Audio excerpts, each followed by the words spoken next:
Hello friend, good morning all of you. मैं UP global coaching में आपका स्वागत करता हूं और आशा करता हूं आप स्वस्थ होंगे, तंदुरुस्त होंगे, मस्त होंगे। दोस्तों, आज एक हम नए आयाम पर, नए अध्याय पर डिस्कस करने वाले हैं। और नए अध्याय जो हमारा है कि जो हमारा फंडामेंटल राइट था, मूल अधिकार जो हम पढ़ रहे थे, उनमें हमने दो अधिकारों को दोस्तों कवर कर लिया था। और ये दो अधिकार थे समानता का अधिकार और स्वतंत्रता का अधिकार।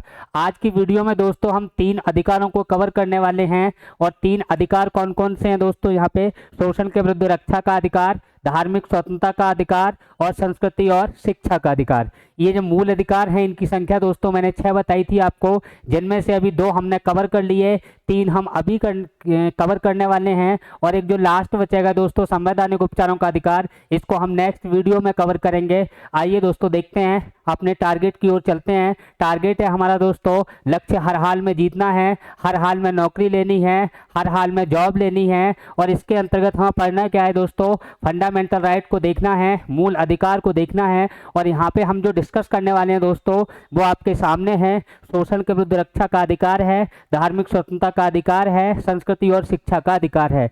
इसको दोस्तों हम ट्रिक के माध्यम से भी देखेंगे और इसको हम एक्सप्लेन भी करेंगे।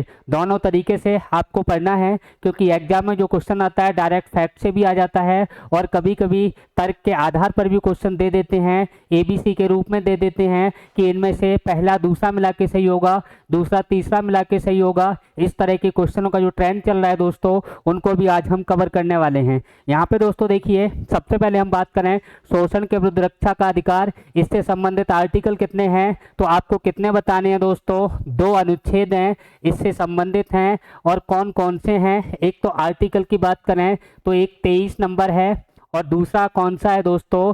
24 नंबर है। अब देखो, अगर आदमी का शोषण होता है, शोषण की स्थिति में उसे कौन कौन से अधिकार प्राप्त होंगे, ये कहाँ दे रखे हैं? अनुच्छेद 23 और 24 के अंतर्गत दे रखे हैं। अनुच्छेद 23 की बात करें दोस्तों, तो यहाँ पे कौन से अधिकार हमें दे रखे हैं कि अगर हमारा यहाँ पे शोषण किया जाए तो हमें कौन कौन से अधिकार उस कंडीशन में प्राप्त होंगे, वो बातें आपको यहाँ ध्यान रखनी है। यहाँ पे आपको जो बातें ध्यान रखनी है, मानव के दुर्व्यवहार, मानव के दुर्व्यवहार, दुर्व्यवहार एवं एवं बलात्श्रम निषेध। क्या है दोस्तों? बलात्श्रम निषेध। अब आप देखिए, यहाँ पे बलात्श्रम निषेध की बात कर रहा है और किसकी बात कर रहा है? मानव के दुर्व्यवहार की बात कर रहा है। इसमें किसको शामिल किया जाएगा वो भी अभी हम डिस्कस करेंगे। यहाँ पे आर्टिकल 24 आप देखिए, अगर हम 24 की बात करें तो इसमें जो बात करता है वो बाल श्रम की बात करता है। किसकी बात करता है दोस्तों? बाल श्रम की बात करता है। यहाँ पे किसकी बात कर रहा है? बलात्श्रम की बात कर रहा है। सबसे पहले हम इन दोनों में डिफरेंस देखते हैं, इन दोनों में अंतर देखते हैं। अंतर क्या है? बाल श्रम को दोस्तों हम यहाँ पे बाल मजदूरी भी कह सकते हैं। क्या कह सकते हैं दोस्तों? बाल मजदूरी। बाल मजदूरी की बात करता है। इन दोनों में डिफरेंस देखिए। यहाँ पे शब्द जो मैंने लिखा दोस्तों, बलात्श्रम, इस बलात्श्रम का मतलब क्या है? बलपूर्वक कराया गया श्रम, यानी इसका मतलब होता है दोस्तों बलपूर्वक। बलात्श्रम का क्या होता है दोस्तों? मतलब बलपूर्वक, यानी कि जबरदस्ती किसी से हम श्रम करवाएं। और यहाँ बाल श्रम का मतलब है दोस्तों, जहां हम बच्चों से काम करवाएं, जिनकी उम्र 18 साल या 14 साल से कम है, उनसे बात यहाँ पे काम करवाएं। वो किस में आएगा? बाल श्रम में आएगा। 18 साल और 14 साल का क्या कॉन्सेप्ट है, इसको भी अभी हम डिस्कस करने वाले हैं। पहले हम इन शब्दों को देखते हैं। मानव के दुर्व्यवहार का अर्थ क्या होता है? इसका मतलब क्या होता है? इसका मतलब यह है कि जो मानव है, मानव में स्त्री भी आती है, पुरुष भी आता है, बच्चे भी आते हैं। तो यहाँ पे मानव का अर्थ दोस्तों स्त्री से भी है, पुरुष से भी है और बच्चों से भी है। ये जो बच्चे हैं, ये जो पुरुष हैं, ये जो महिलाएं हैं, इनका जो व्यापार है दोस्तों, वो व्यापार नहीं किया जा सकता। मानव व्यापार करने के लिए नहीं होता है, महिला या स्त्री व्यापार करने के लिए नहीं होती है, बच्चे व्यापार करने के लिए नहीं होता है। अब यहाँ मानव का व्यापार नहीं होगा, बच्चों का दोस्तों व्यापार नहीं होगा, यहाँ पे महिलाओं का व्यापार नहीं होगा, स्त्री का व्यापार नहीं होगा। इसके साथ साथ एक और जुड़ी हुई बात आपको ध्यान रखनी है, इनके अंगों का भी हम व्यापार नहीं कर सकते। अगर हम इसके बॉडी पार्ट की बात करें मानव के, उनका व्यापार भी निषेध है, ये बात आपको ध्यान रखनी है। अब आपने देखा होगा कि लोग बिहार से शादी कर लाते हैं, बंगाल से शादी कर लेते हैं, या कुछ रुपए दे के शादी कर लेते हैं, ये प्रतिबंधित है। और ये कहाँ लिखा है? अनुच्छेद 23 में लिखा है। दूसरी बात इसमें देखते हैं हम 23 का, ये बलात् श्रम का क्या मतलब है? इसका मतलब है दोस्तों, बलात् श्रम एक ऐसा श्रम कि मजदूर से हम काम करवाएं, या तो उसको मजदूरी ना दें, या जो सामान्यतः मजदूरी चल रही है, जो मानक रूप है मजदूरी का, उस मानक से कम मजदूरी दें, तो वो किसके अंतर्गत आएगा दोस्तों? बलात् श्रम के अंतर्गत आएगा। इसके अंतर्गत आपने कुछ प्रथाएं देखी होंगी, जैसे बेगार प्रथा हो गई, तो बेगार प्रथा भी किसके अंतर्गत आएगी दोस्तों? इसी के अंतर्गत आएगी, बेगार प्रथा। आपने देखा होगा बंधुआ मजदूर, यानी बंधुआ मजदूर की बात करें तो बंधुआ मजदूर ऐसे मजदूर जो जो अमीर लोग होते हैं, ज़्यादा प्रॉपर्टी वाले होते हैं, उनके यहाँ जो मजदूर हैं वो दिन रात काम करते हैं, जो जबकि टाइम जो 8 घंटे का है उनमें 18 घंटे भी काम करते हैं, 12-14 घंटे भी काम करते हैं, और उनको जो पैसा मिलता है वो पैसा ना कि समान मिलता है, या तो पैसा मिलता ही नहीं है, और अगर पैसा मिलता है दोस्तों तो जो मानक मजदूरी है उससे कम मिलता है। या कुछ लोग ऐसे होते हैं जो दीपावली या उत्सव के समय उनको कपड़े बनवा देते हैं और दोनों टाइम का भोजन दे देते हैं। ऐसे समय जो खाने पीने को दे रहे हैं उनकी मजदूरी पूरी नहीं दे रहे, वो सारे लोग किस में आते हैं? बलात् श्रम करवाने के अंतर्गत आते हैं, या बलपूर्वक श्रम के अंतर्गत आते हैं। आपने एक शब्द सुना होगा दोस्तों, कबूतरबाजी, जो कि अखबारों में चलता है, मीडिया में चलता है, कबूतरबाजी। इस कबूतरबाजी का अर्थ ही होता है कि जो स्त्रियां हैं, ये महिलाएं हैं, इनका चाहे देह व्यापार हो, शारीरिक व्यापार हो, ये नहीं किया जा सकता दोस्तों। ये आर्टिकल किस में लिखा है? 23 में लिखा है। अब अनुच्छेद में लिखने मात्र से तो ये जो लोग हैं ये मानने वाले हैं नहीं, इसके लिए गवर्नमेंट ने, संसद ने दोस्तों अधिनियम बना रखे हैं। और वो अधिनियम कौन कौन से हैं? जो बलात् श्रम की बात करते हैं, जो मानव दुर्व्यवहार की बात करते हैं, उन पर भी दोस्तों हमें डिस्कस करना है। उसके बाद आर्टिकल 24 को देखेंगे, पहले आप 23 में ही देखिए। अभी अनुच्छेद 23, यहाँ पे कुछ अधिनियम की हम बात कर रहे हैं दोस्तों, और अधिनियम जो दे रखे हैं 23 का जो सेकंड क्लाउज है दोस्तों, इसमें कुछ अधिनियम दे रखे हैं, रिस्ट्रिक्शन दे रखे हैं कि इनको किस आधार पर रोका जाएगा, वो कौन कौन से अधिनियम है, उनको डिस्कस दोस्तों यहाँ पे करना है। पहले अगर हम बात करें यहाँ पे, तो यहाँ आपको ध्यान रखना है अनैतिक दुर्व्यवहार, अनैतिक दुर्व्यवहार अधिनियम 1956 बनाए। ये किससे संबंधित है दोस्तों? जो व्यापार हो रहा है मानव का, इससे संबंधित है, इसे रोकने के लिए है। अगर हम बात करें दोस्तों बलात् श्रम की, तो वो भी बात यही कंडीशन दे रखी है कि बलात् श्रम जो है उसके लिए कौन सा अधिनियम बना है, यानी कि जबरदस्ती हम काम करवाएं, बंधुआ मजदूर रखें, या बेगार प्रथा जो चलती थी पहले, इस समय नहीं है, उस बेगार प्रथा पर रोक कैसे लगाई जाए, उसके लिए अधिनियम दोस्तों ध्यान रखना है। बंधुआ मजदूर उन्मूलन अधिनियम, बंधुआ मजदूर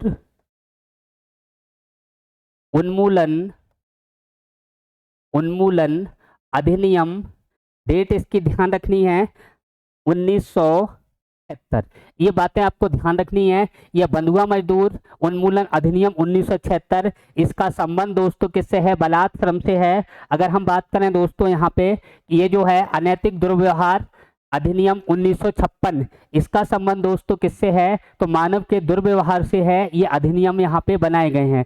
अगर दोस्तों हम बात करें अनुच्छेद 24 की, आर्टिकल 24 की बात करें, तो ये किसकी बात करता है? बाल श्रम की बात करता है, बलात् श्रम की बात करता है। यहाँ पे अगर हम दोस्तों बाल श्रम की बात करें, तो यहाँ पे क्या क्या हमें देखना है, उन बातों को दोस्तों हमें अभी कवर करना है। और वो बातें क्या हैं, वो बातें आप सुनिए।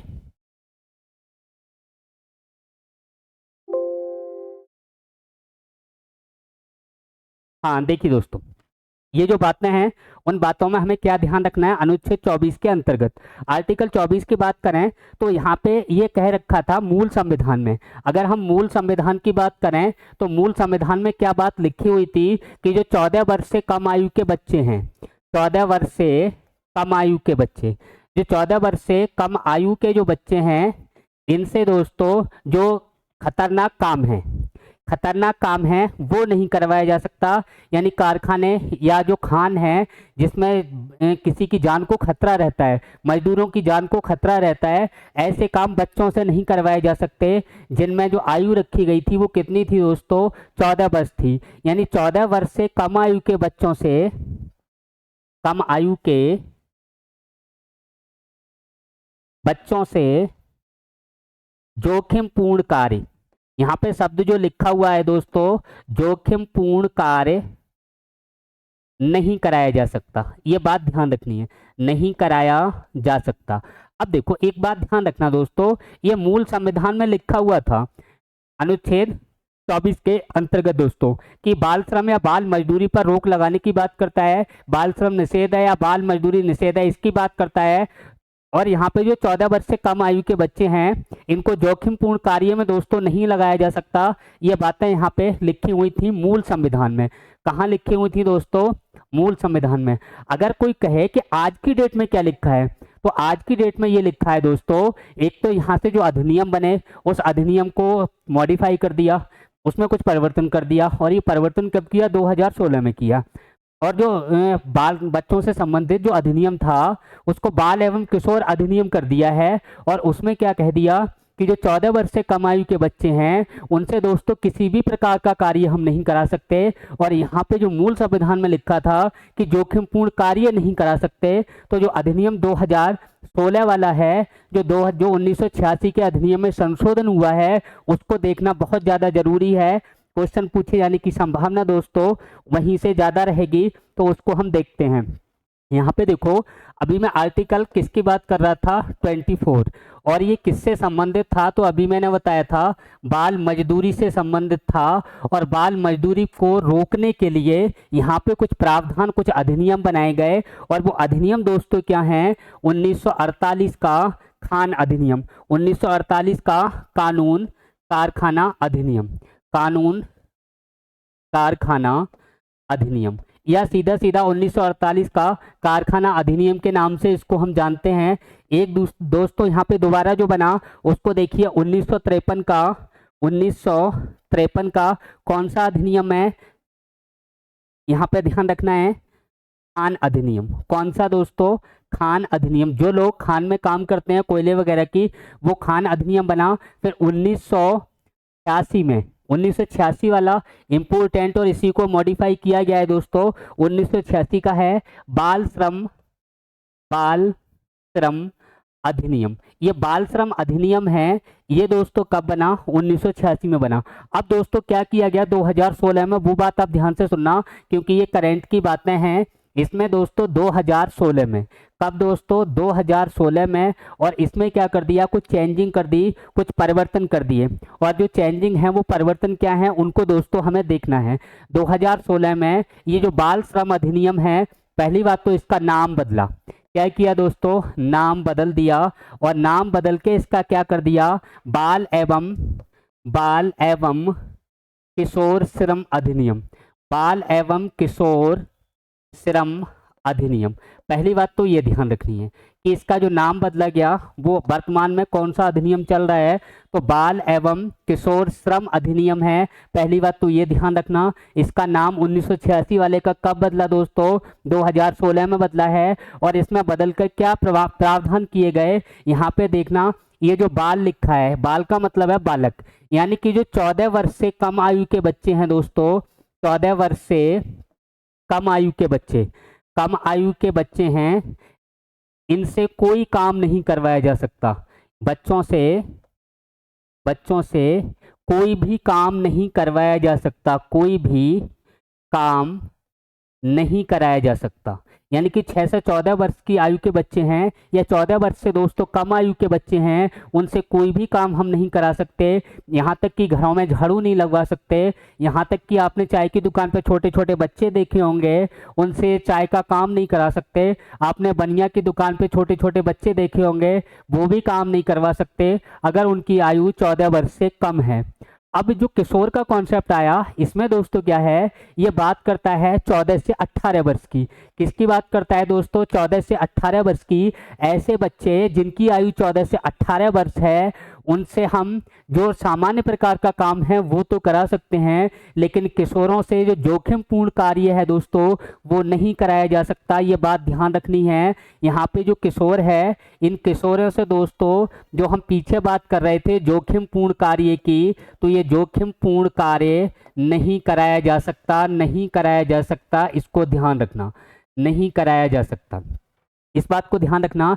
जबकि मूल संविधान में जो था वो ये था दोस्तों कि 14 वर्ष से कम आयु के बच्चों से जो जोखिमपूर्ण कार्य हैं वो नहीं कराए जा सकते। और ये बाल एवं किशोर श्रम अधिनियम आया 2016 में। इसमें दोस्तों क्या कर दिया कि जो बच्चे हैं जिनकी आयु 14 वर्ष से कम है उनसे आज की डेट में कोई काम नहीं करवा सकते। 14 से 18 वर्ष के जो बच्चे हैं उनसे दोस्तों जोखिमपूर्ण कार्य नहीं करवा सकते। आज की डेट में जो सिचुएशन है वो मैंने आपको क्लियर कर दी, आपका कॉन्सेप्ट क्लियर हो गया होगा, ऐसी मैं आशा करता हूं दोस्तों। आइए नेक्स्ट टॉपिक पे चलते हैं। अगला अपना अनुच्छेद कौन सा है, तो अनुच्छेद अगला जो होगा दोस्तों, अच्छा यहाँ पे जो है चौथा वाला, तो धार्मिक स्वतंत्रता का अधिकार है, इस पे थोड़ी हम बात कर लें दोस्तों। ये आपको क्लियर हो गए होंगे जो मैंने अभी करवाए थे। अगला देखिए चौथा है हम अपना अधिकार, धार्मिक स्वतंत्रता का अधिकार, धार्मिक स्वतंत्रता का अधिकार। इसको दोस्तों हम ट्रिक के माध्यम से देखेंगे, बड़ी आसानी से आपको समझ में आएगा। अगर मैं इसकी ट्रिक की बात करूं तो सबसे पहले आपको ये ध्यान रखना है ये हम कौन से नंबर का पढ़ रहे हैं, 4th नंबर का। पहला हमने समानता पढ़ा था, दूसरा हमने स्वतंत्रता पढ़ा था, तीसरा हमने शोषण के विरुद्ध रक्षा का अधिकार पढ़ा था, और चौथा हम दोस्तों कौन सा पढ़ रहे हैं, धार्मिक स्वतंत्रता का अधिकार। और इसमें आर्टिकल पूछे जाएं दोस्तों, क्योंकि ये पूछा हुआ क्वेश्चन है, तो इसमें आपको बताना है 25 से 28। कितने बताने हैं दोस्तों, कितने आर्टिकल हो गए, 4 हो गए। इनको हमें ध्यान रखना है, और किस आर्टिकल में दोस्तों कौन सी बात है ये भी हमें ध्यान रखनी है। इसको हम एक ट्रिक के माध्यम से देखते हैं, जिससे दोस्तों ये आसानी से आपको मेरे विचार से याद हो जाए। तो यहाँ पे मैं ट्रिक लिख रहा हूँ, उस पर थोड़ा ध्यान देना दोस्तों।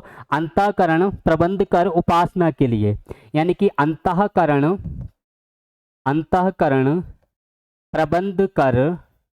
प्रबंध कर उपासना के लिए, उपासना के लिए। अब देखो ये लाइन है ना, इससे दोस्तों आपको सब बड़ी आसानी से मेरे विचार से क्लियर हो जाएगा। ये जो बात करें तो ये अनुच्छेद 25 में लिखा है, और 25 में क्या है दोस्तों, अंतःकरण की स्वतंत्रता की बात की गई है। अनुच्छेद 26 में दोस्तों प्रबंधन की बात की गई है, और अनुच्छेद 27 में दोस्तों करों की बात की गई है, कर से मतलब टैक्स, टैक्स की बात की गई है। और अनुच्छेद 28 की बात करें तो किसी भी विद्यालय में या जो प्राइवेट है या सरकारी है या अर्ध सरकारी है उसमें प्रेयर में उपस्थित होने या ना होने की स्वतंत्रता की बात दोस्तों की गई है अनुच्छेद 28 में।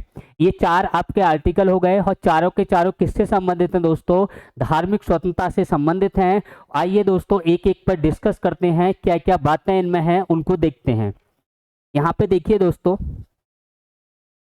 अगर हम बात करें आर्टिकल 25 की, अनुच्छेद 25, ये 25 क्या कहता है, इसको दोस्तों टुकड़ों में पढ़ना है। 4 टुकड़े इसके कर लीजिए, आपको बड़ी आसानी से याद हो जाएगा। 4 टुकड़े, पहली लाइन में क्या लिखा है, दूसरी लाइन में क्या लिखा है, तीसरी लाइन में क्या लिखा है, इनको दोस्तों हमें ध्यान रखना है। यहाँ पे जो लिखा हुआ है दोस्तों पहली लाइन में वो है अपने अपने धर्म को मानने, क्या लिखा है, अपने अपने धर्म को मानने व उनका प्रचार प्रसार करने, अपने अपने धर्म को मानने व प्रचार प्रसार करने। इसके बाद लिखा है धर्म के अनुरूप आचरण करने, धर्म के अनुरूप आचरण करने, धर्म के अनुरूप आचरण करने तथा अंतःकरण की स्वतंत्रता, अंतःकरण की स्वतंत्रता। ये बात आपको ध्यान रखनी है। एक बार फिर से सुनिए, जो अनुच्छेद 25 है वो 4 बातों का उल्लेख करता है, और 4 बातें दोस्तों क्या हैं? अपने अपने धर्म को मानने, उसका प्रचार प्रसार करने, अपने धर्म के अनुरूप आचरण करने तथा अंतःकरण की स्वतंत्रता प्रदान करता है। इन बातों को ध्यान रखना है। ये शब्द पूछे गए हैं। क्वेश्चन ये पूछा जाए दोस्तों, अंतःकरण की स्वतंत्रता संविधान के किस आर्टिकल में है? अनुच्छेद क्या हो जाएगा? 25 हो जाएगा। अगर आपसे पूछा जाए धर्म के अनुरूप आचरण करने की स्वतंत्रता किस आर्टिकल में है, तो अनुच्छेद हो जाएगा 25। अपने धर्म को मानने या ना मानने या दूसरे धर्म को अपनाने, ये जो स्वतंत्रताएं दे रखी हैं वो किस आर्टिकल में है दोस्तों? अनुच्छेद 25 में है। यहाँ पे जो राज्य है दोस्तों, वो राज्य, यहाँ पे आर्टिकल की बात करें या संविधान की बात करें तो ये तो नहीं कहता कि आदमी धर्म बदल सकता है, लेकिन यहाँ संविधान में एक बात जरूर लिखी हुई है कि अगर कोई व्यक्ति प्रलोभन में आके या आर्थिक लाभ के लिए धर्म परिवर्तन करता है या दबाव में आके दोस्तों धर्म परिवर्तन करता है, तो राज्य धर्म परिवर्तन पर रोक लगा सकता है। इस बात का उल्लेख है, ये इसका अपवाद है। फिर से आप सुनिए, आप धर्म बदलें या ना बदलें, धर्म बदलने का जो अधिकार है वो बिल्कुल संविधान में इस पर शब्दों में नहीं दे रखा है, लेकिन आप अपने धर्म के अनुरूप आचरण करें, अपने अपने धर्म को मानें, ये बात जरूर दे रखी है। लेकिन धर्म बदलने पर राज्य रोक लगा सकता है, ये क्लियर शब्दों में दे रखा है। इस पर शब्दों में दे रखा है कि यदि कोई व्यक्ति दबाव में आके धर्म परिवर्तन करता है या व्यक्ति किसी पैसे के धन के लालच में आके धर्म परिवर्तन करता है, तो राज्य इस पर रोक लगा सकता है। यह बात इस पर शब्दों में हमारे इस आर्टिकल में दे रखी है दोस्तों। अब आप देखिए, ये 4 बातें हो गई। ये 4 बातें जो हैं दोस्तों एब्सोल्यूट नहीं है, इन पर बहुत सारे प्रतिबंध हैं। और प्रतिबंध क्या हैं, इन पर रोक कब लगती है, वो बातें आप सुनिए। अगर मैं प्रतिबंध की बात करूं कि किन कंडीशन में यहाँ पे इन पर रोक लग सकती है, तो वो रोक आप देखिए, राज्य यहाँ पे रोक लगा सकता है इन पर सारी कंडीशन पे राज्य रोक लगा सकता है। और रोक लगाने की कंडीशन क्या है दोस्तों? वो 3 कंडीशन हैं, उनको दोस्तों आपको ध्यान रखना है। और 3 कंडीशन क्या है? पहली कंडीशन ध्यान रखनी है, पब्लिक ऑर्डर। अगर लोक व्यवस्था को नुकसान होता है, लोक व्यवस्था अगर खराब होती है, लोक व्यवस्था, पब्लिक ऑर्डर या जिसको हम लाइन ऑर्डर कहें, इसको अगर नुकसान होता है तब राज्य रोक लगा सकता है। दूसरे की अगर हम बात करें, अगर यहाँ पे हम बात करें मॉरलिटी, सदाचार को अगर किसी प्रकार का नुकसान होता है तब राज्य यहाँ पे रोक लगा सकता है। अगर हम बात करें हेल्थ, अगर स्वास्थ्य को अगर कोई नुकसान होता है तब भी राज्य यहाँ पे रोक लगा सकता है। और आप देखिए दोस्तों, आपने देखा होगा कोरोना के टाइम मंदिर और मस्जिद सब सरकार ने बंद कर दिए, और उसका जो बेसिस था, आधार था दोस्तों, वो आर्टिकल 25 ही था। इस पे राज्य रोक लगाने की बात यहाँ पे जो की गई है, ये जो कोरोना में जो बीमारी थी उसका बेसिस यही अनुच्छेद 25 था, जिसके आधार पर राज्य ने रोक लगाई थी। ये आपके पूजा पाठ पर रोक लगा सकता है, मंदिर मस्जिद जाने पर भी रोक लगा सकता है। और ये रोक लगाने की जो कंडीशन है वो 3 हैं, और जो आपको धार्मिक स्वतंत्रताएं दे रखी हैं अनुच्छेद 25 में वो 4 हैं। और इन चारों पर दोस्तों 3 प्रकार से रोक लग सकती है। और ये जो 3 प्रकार हैं वो कौन कौन से हैं? लोक व्यवस्था है, सदाचार है और स्वास्थ्य है। इन आधारों पर दोस्तों रोक लग सकती है। अब आप देखिए, यहाँ पे कुछ आपको अनुच्छेद 21 या अनुच्छेद आपको 19 का कुछ उल्लंघन करता हुआ दिखाई देता होगा, उसको मैं आपको बताना चाह रहा हूँ। जैसे आपने देखा होगा कि अपने अपने धर्म की अनुरूप आचरण करने की स्वतंत्रता, यहाँ पे मैंने लिखा है अपने अपने धर्म के अनुरूप आचरण करने की स्वतंत्रता है दोस्तों। लेकिन यहाँ पे आपको ये समझ में आ रहा होगा कि जैसे मान लो जो जैन धर्म के लोग हैं, जैसे एक क्वेश्चन हिस्ट्री से बनता है, हिस्ट्री से जोड़ के बता दे रहा हूँ आपको कि जो चंद्रगुप्त मौर्य थे दोस्तों, चंद्रगुप्त मौर्य थे जो किससे संबंधित थे? मौर्य वंश से संबंधित थे। उन्होंने अपने प्राणों का त्याग कहाँ किया, किस तरीके से किया? तो चंद्रगुप्त मौर्य ने जो अपने प्राणों का त्याग दोस्तों किया था, ये एक विधि थी संथारा विधि, जो जैनों में प्रचलित है या जिसको संलेखना विधि कहा जाता है। और ये संलेखना विधि क्या है दोस्तों? जो जैन धर्म के लोग हैं, जब अब आदमी अपनी बुजुर्ग अवस्था की ओर बढ़ता है, बुढ़ापे की ओर बढ़ता है, तो जैन धर्म में यह है कि अगर आदमी संलेखना विधि द्वारा प्राणों का त्याग करेगा तो उसे मोक्ष की प्राप्ति होगी, मोक्ष मिलेगा। ऐसा जैनों में ये प्रथा संथारा प्रचलित प्रचलित है इस कारण से। अब हुआ क्या, चंद्रगुप्त मौर्य की जो बात कर रहा था उसी को मैं पूरा कर रहा हूँ। यहाँ पे देखिए चंद्रगुप्त मौर्य जो थे, इनके जो गुरु थे दोस्तों वो भद्रबाहु हुआ करते थे, और भद्रबाहु इनके लिए कर्नाटक में श्रावण बेलगोला पर स्थित जो पहाड़ी थी उस पहाड़ी पर ले गए, और पहाड़ी थी चंद्रगिरी की पहाड़ी। चंद्रगिरी की पहाड़ी पर 299 ईस्वी पूर्व में इन्होंने, चंद्रगुप्त मौर्य ने अपने भूखे प्यासे रहकर अपने प्राणों का त्याग किया था, और इसी विधि को हम क्या कहते हैं दोस्तों, संलेखना या संथारा विधि कहते हैं। अब यहाँ पे अगर जो संथारा की मैं बात कर रहा हूँ, ये संथारा जो विधि है या दोस्तों यहाँ पे जो संथारा या संलेखना ये जो विधि है दोस्तों, इसके द्वारा प्राणों का आदमी त्याग करता है। अब कुछ लोग ये कहने लगे कि जो भूखे प्यासे रहकर अपने प्राणों का त्याग करना ये आत्महत्या है एक तरह की, और आत्महत्या आदमी नहीं कर सकता क्योंकि सबको जीने का अधिकार है, मरने का अधिकार नहीं है। यह हमने अनुच्छेद 21 में पढ़ा था। तो अनुच्छेद अगर मैं 21 की बात करूं तो अनुच्छेद 21 का यह उल्लंघन नहीं है, यह धर्म के अनुरूप आचरण माना गया है, और सुप्रीम कोर्ट ने इस पर रोक नहीं लगाई थी, जबकि राजस्थान हाई कोर्ट ने इस पर रोक लगाई थी, और सुप्रीम कोर्ट था उसने कहा ये इनके धर्म के अनुरूप आचरण माना जाना चाहिए, और आज भी संथारा प्रचलित है जो जैनों में प्रचलित होता है। तो अनुच्छेद 21 का ये उल्लंघन नहीं है, ये बात आप ध्यान रखना, उल्लंघन नहीं है, ये धर्म के अनुरूप आचरण माना जाएगा। एक आपने देखा होगा दोस्तों अनुच्छेद 19 का सेकंड क्लाउज, अनुच्छेद 19 का बी क्लाउज मैंने आपको पढ़ाया था दोस्तों। तो इसमें यह बताया था कि जो व्यक्ति है वो बिना हथियारों के शांतिपूर्वक सभा करने का अधिकार है। अब आपने देखा होगा दोस्तों जो सिख धर्म के लोग हैं वो जब कहीं गुरुद्वारे में अरदास करने जाते हैं तो अपने साथ जो उनके लिए जो कृपाल है वो अपने साथ ले जाते हैं। तो कृपाल जो ले जाना है सिख धर्म के लोगों का, ये जबकि अनुच्छेद 19 के बी में ये लिखा है कि बिना हथियारों के शांतिपूर्वक सभा करने का अधिकार है। लेकिन जो आदमी सिख धर्म के बेसिक नियमों को नहीं जानता उसे ऐसा लग सकता है कि ये जो लोग हैं सिख धर्म के लोग ये हथियार लेकर जा रहे हैं, लेकिन ये हथियार लेके जाना ये अनुच्छेद जो 25 है इसका उल्लंघन नहीं है, यह धर्म के अनुरूप आचरण माना जाएगा। और जो अनुच्छेद 19 बी की बात कर रहे थे हम, इसका ये उल्लंघन दोस्तों बिल्कुल भी नहीं है, इस बात का आप ध्यान रखना। अब देखो यहाँ से और केसेज भी कुछ निकल के आए, उन केसेज की भी हम बात करेंगे। यहाँ पे जैसे आपने देखा होगा एक केस था सायरा बानो वर्सेज भारत संघ के नाम से। अब सायरा बानो वर्सेज भारत संघ केस क्या था इसको भी जान लेते हैं।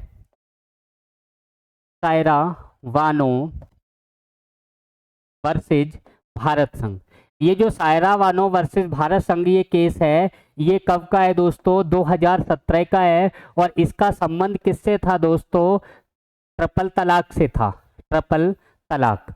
अब हुआ क्या था दोस्तों, जो इस केस के पक्षधर हुआ करते थे उन्होंने कहा ये जो ट्रिपल तलाक है ये धर्म के अनुरूप आचरण माना जाना चाहिए, धर्म के अनुरूप आचरण है। लेकिन सुप्रीम कोर्ट ने इस केस में क्या कहा दोस्तों, ट्रिपल तलाक के मामले में क्या कहा कि ये जो ट्रिपल तलाक है ये जो संविधान है संविधान के तो विरुद्ध है ही, लेकिन जो इस्लाम के मूल सिद्धांत हैं उनके भी खिलाफ है। ये ट्रिपल तलाक संविधान के खिलाफ तो है ही, संविधान के खिलाफ तो है ही, लेकिन इस्लाम के मूल सिद्धांतों के खिलाफ है, इस्लाम के मूल सिद्धांतों के भी खिलाफ है। ये बात कहाँ कही गई दोस्तों, सायरा बानो वर्सेस भारत संघ के मामले में कही गई थी ट्रिपल तलाक। और ट्रिपल तलाक को अनुच्छेद 25 की अगर हम बात करें जिसमें धर्म के अनुरूप आचरण नहीं माना गया, इस बात को ध्यान रखना, धर्म के अनुरूप आचरण नहीं माना गया, इस बात को आप ध्यान रखना। बात क्लियर हो गई। इस पर रिस्ट्रिक्शन मैंने बता दी, 3 तरीके हैं, सदाचार, लोक व्यवस्था और स्वास्थ्य, इनके आधार पर जो आपको धार्मिक स्वतंत्रताएं दी गई हैं, इन पर दोस्तों रोक लगाई जा सकती है। इस बात को दोस्तों आप ध्यान रखना। आगे हम देखते हैं, एक केस आपने और सुना होगा, उस केस की मैं बात कर ले रहा हूँ। एक आपने सुना होगा जो केस चला था तृप्ति देसाई के नाम से। केस तो नहीं चला, उसमें क्या हुआ था, कर्नाटक के अंदर कुछ महिलाएं जो थी वो मंदिर में घुस गईं, जिससे वहाँ की जो सरकार थी उसने उसको मंदिर में नहीं घुसने दिया। और ये मामला किसका था, तृप्ति देसाई ने उठाया था, जो एक संगठन चलाती है, वो संगठन है भूमाता ब्रिगेड। तो इनका जो मामला था, ये कह रही थी महिलाएं कि जो शनिदेव का मंदिर है इसमें उन्हें प्रवेश दिया जाए, हालांकि उन्हें अब तक प्रवेश इसमें नहीं दिया गया है, वहाँ की सरकार ने नहीं दिया है। इसी अनुच्छेद 25 को आधार मानकर वो लोग सुप्रीम कोर्ट भी गए थे और कोर्ट ने भी कहा था कि इनको प्रवेश दिया जाना चाहिए, राज्य अपने स्तर से इनको देख ले, लेकिन उसमें अभी तक कुछ नहीं हुआ है। जब फैसला आएगा तब देख लेंगे। अगर यहाँ पे हम आगे जो बात कर लें वो अनुच्छेद 26 की बात कर लें। अब देखो, अभी मैंने आपको ट्रिक बताई थी, तो उसमें क्या बताया था, अनुच्छेद 26 में क्या कह रहा है, प्रबंधन की स्वतंत्रता की बात कर रहा है। क्या किसकी बात कर रहा है दोस्तों, प्रबंधन की स्वतंत्रता। तो अनुच्छेद 26 देखिए, इस किसकी बात करता है, प्रबंधन की स्वतंत्रता। और इसमें अनुच्छेद 26 में दोस्तों आपको दो तीन बातें ध्यान रखनी है। अनुच्छेद 26 में दो तीन बातें ध्यान रखनी है। धार्मिक कार्यों के प्रबंधन की स्वतंत्रता है। किसकी स्वतंत्रता है, धार्मिक कार्यों के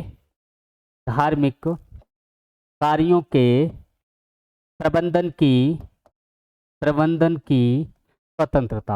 और ये धार्मिक कार्य के प्रबंधन की स्वतंत्रता जो दोस्तों है, ये स्वतंत्रता किसको है, धार्मिक संप्रदाय को है।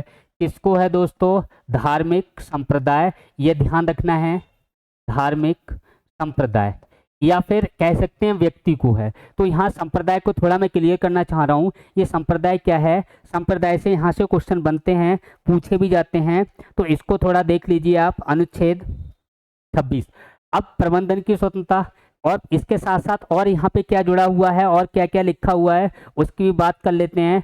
कि यहाँ पे जो व्यक्ति है वो धार्मिक कार्यों के प्रबंधन कर सकता है, धार्मिक संपत्ति जो है वो चल या अचल उसका समुचित उपयोग कर सकता है। ये भी आज़ादी उसे कौन से आर्टिकल के तहत मिलती है, अनुच्छेद 26 के तहत मिलती है। इसमें देख लीजिए, अनुच्छेद 26 में दो तीन बातें हैं, इनको आप कवर कर लीजिए। अनुच्छेद 26 में दो तीन बातें कौन कौन सी हैं वो देखिए आप। पहली बात यह है कि जो धार्मिक संस्थाएं हैं उनको स्थापित करना और उनका प्रबंधन करना, यानी कि धार्मिक संस्थाओं की स्थापना, प्रबंधन या पोषण कहना चाहिए। धार्मिक संस्थाओं के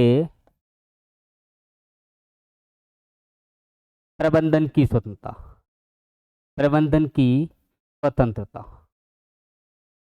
पहली लाइन में एक बात ध्यान रखनी है। दूसरी लाइन में जो ध्यान रखना है कि जो धार्मिक संस्था है इसकी कोई जंगम व स्थावर, दो शब्द ध्यान रखने हैं, ये एग्जाम के अंदर पूछे गए हैं। जंगम व स्थावर, जंगम व स्थावर। जंगम का मतलब चल और स्थावर का मतलब अचल, यानी कि ऐसी संपत्ति जो चल है या अचल है उसका समुचित उपयोग कर सकता है, उसका समुचित उपयोग का अधिकार है। ये बात आपको ध्यान रखनी है। यानी कि जो धार्मिक संस्था हैं उनका प्रबंधन की स्वतंत्रता है, और जो जंगम व स्थावर उसकी समुचित जो संपत्ति है, यानी कि चाहे वो स्थिर हो, चाहे वो अचल हो, चाहे वो गतिमान हो, उसके सबके प्रबंधन का और उसके उपभोग का अधिकार किसको है, उसी धर्म के लोगों को होगा। ये बात भी यहाँ पे कह रखी है अनुच्छेद 26 में। दूसरी बात, यहाँ पे अगर हम धार्मिक संस्था की दोस्तों बात करें तो ये धार्मिक संस्था क्या होती है, तो धार्मिक संस्था की अगर हम बात करें कि ऐसी संस्था जिसका कोई नाम हो और किसी विशेष धर्म के लोगों के द्वारा तैयार की गई हो, उस संस्था को हम क्या कहेंगे दोस्तों, धार्मिक संस्था कहेंगे। बात क्लियर हो गई। ऐसी संस्था जो किसी विशेष धर्म के लोगों के द्वारा बनाई गई हो और उसका कोई निश्चित नाम हो और उसका एक कोई संगठन हो, कहना चाहिए।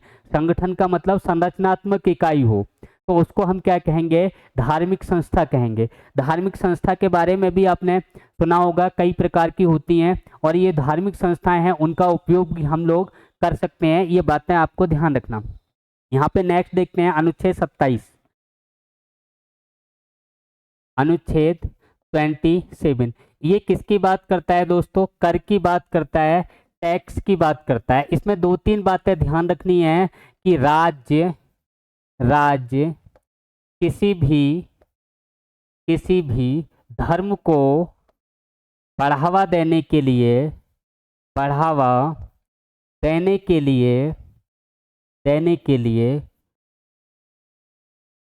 कर नहीं लगा सकता। कर नहीं लगा सकता, ये बात आपको ध्यान रखनी है। यानी किसी विशेष धर्म को, किसी भी धर्म को या किसी विशेष धर्म को बढ़ावा देने के लिए, यहाँ पे लिख लेना, राज्य किसी भी विशेष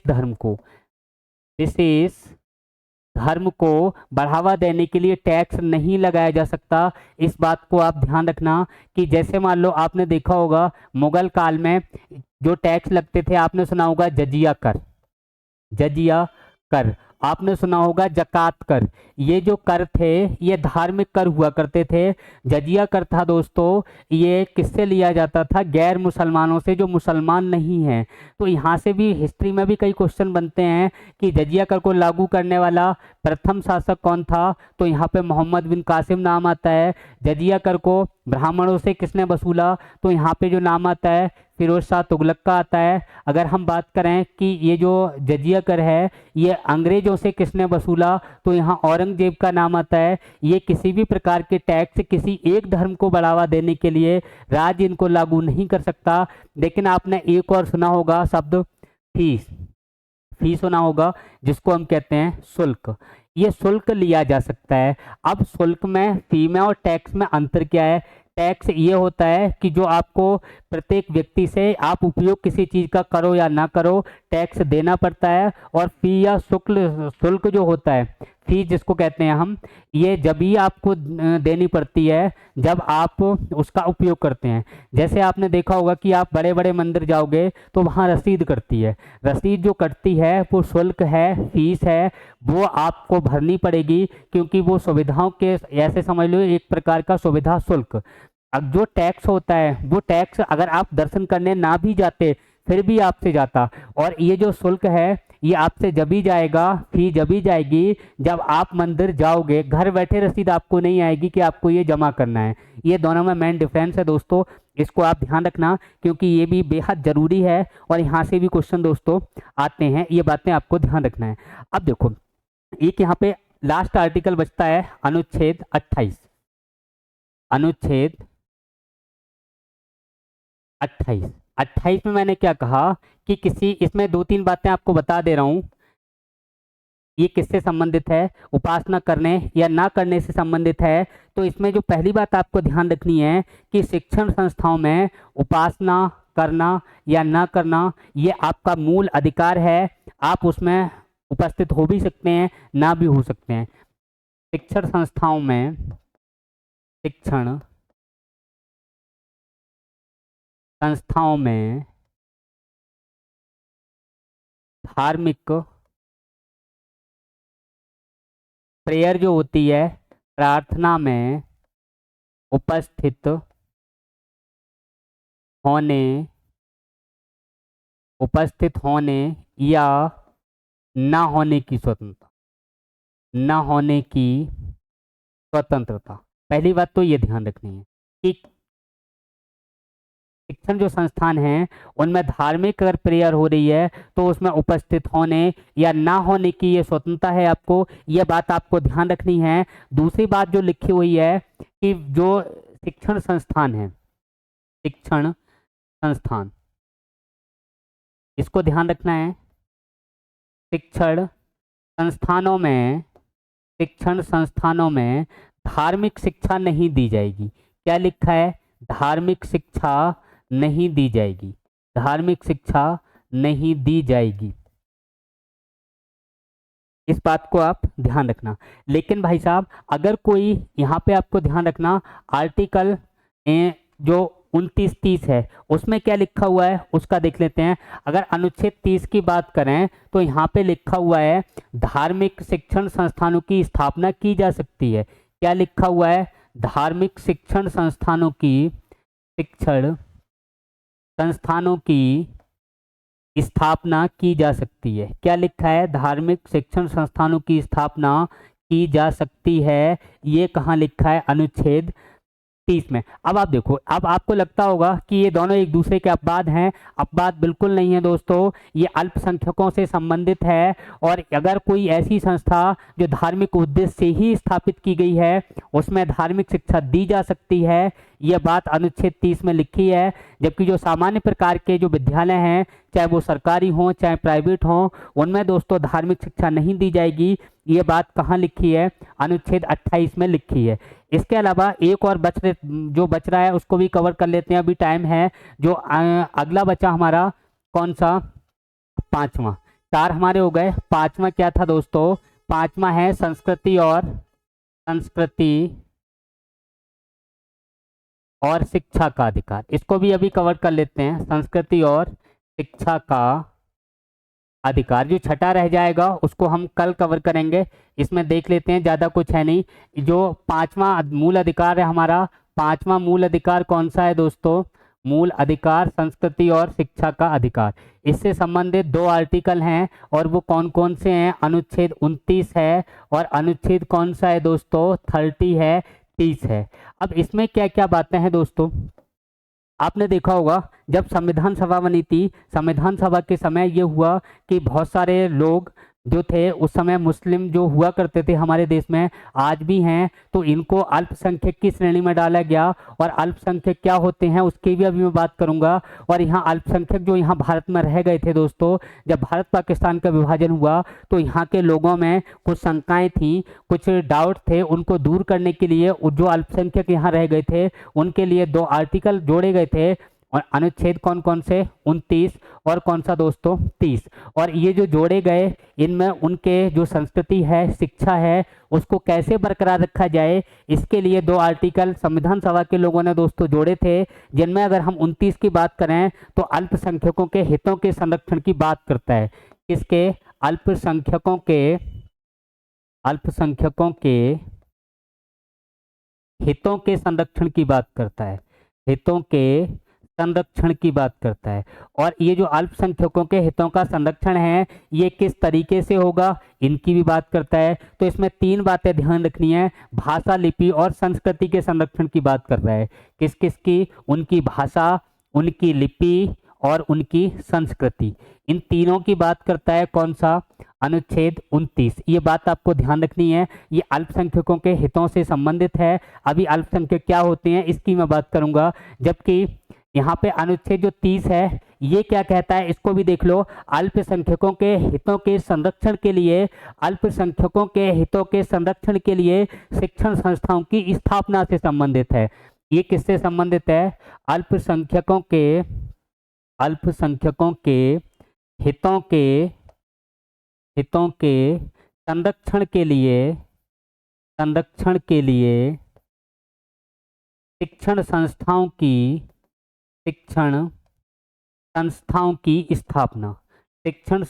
की स्थापना। अब देखो दोस्तों यहाँ से क्या क्वेश्चन बनते हैं और पूछे गए हैं उन पे हमें डिस्कस करना है। यहाँ पे अनुच्छेद 29 पूछा जाए, अनुच्छेद 30 पूछा जाए, दोनों ही किसकी बात करते हैं? दोनों ही जो बात करते हैं वो अल्पसंख्यकों की करते हैं।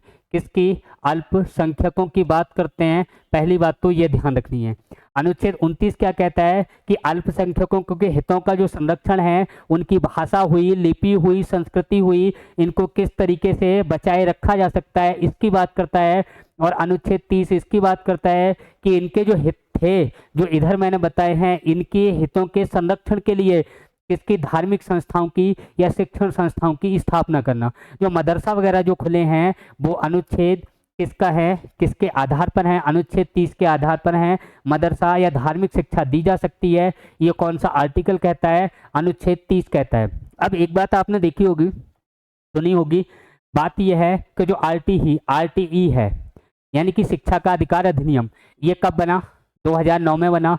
लागू कब हुआ? 1 अप्रैल 2010 को लागू हुआ। और जो आरटीई है, राइट टू एजुकेशन एक्ट जो है, उसमें क्या था दोस्तों? शिक्षा का अधिकार अधिनियम था। उसमें क्या था? उसमें यह है कि जो पहली या दूसरे क्लास के, पहली क्लास के जो बच्चे हैं उनमें 25% जो सीटें हैं वो आरक्षित की जाएंगी, रिजर्व की जाएंगी। लेकिन ये जो नियम है, ये शिक्षा का अधिकार अधिनियम वाला 2009 वाला, ये इस प्रकार के जो अनुच्छेद 30 के अंतर्गत धार्मिक विद्यालय या धार्मिक स्कूल होंगे या धार्मिक शिक्षण संस्थान होंगे, इन पर ये नियम लागू नहीं होगा। ये पूछा हुआ क्वेश्चन है, इस बात को ध्यान रखना। शिक्षा का अधिकार अधिनियम इधर बता दे रहा हूं। शिक्षा का अधिकार अधिनियम कब बना दोस्तों? 2009। यहाँ पे ये लागू कब हुआ, ये डेट भी पूछी जा चुकी है। तो 1 अप्रैल 2010 को ये लागू हुआ है। और इसमें जो प्रावधान कर रखा है कि जो 25% है, ये जो सीटें हैं ये आरक्षित होंगी, रिजर्व होंगी प्रत्येक विद्यालय में, चाहे वो विद्यालय सरकारी हो चाहे वो विद्यालय प्राइवेट हो। लेकिन ये वाला जो नियम है ये इस पर लागू नहीं है। इस बात पे गौर करना, इस बात पे आप ध्यान रखना कि ये जो नियम है इन पे लागू नहीं है। अब हम बात कर लेते हैं दोस्तों, ये अल्पसंख्यक क्या होता है, इस पे थोड़ी मैं डिस्कस करना चाह रहा हूँ।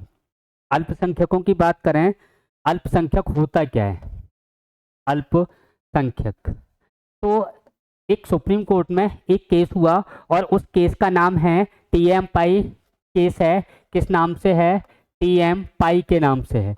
और ये टीएम पाई के नाम से ये केस है, ये 2002 का है। और इस केस में सुप्रीम कोर्ट ने कहा कि वे सभी धर्मों के